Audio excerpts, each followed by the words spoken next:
இளைஞர்களே, மன்னராட்சி மக்களாட்சி பற்றி தெரிந்து கொள்வோம்.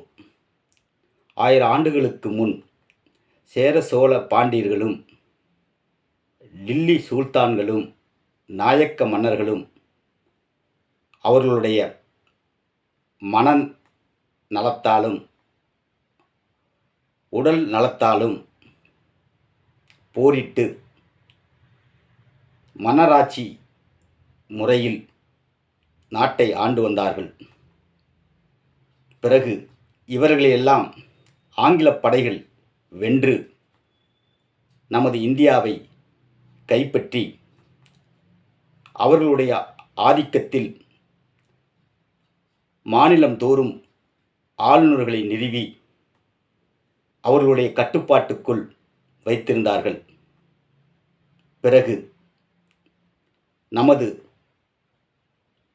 காந்தி, நேரு போன்ற பல்வேறு நபர்கள் அகிம்சா வழியில் போராடி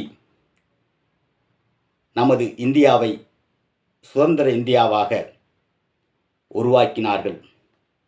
அதன் பிறகுதான் இங்கே மக்களாட்சி முறை பிரகடனப்படுத்தப்பட்டது. மீண்டும் அடுத்த வீடியோவில் இதன் தொடர்ச்சியை பார்க்கலாம்.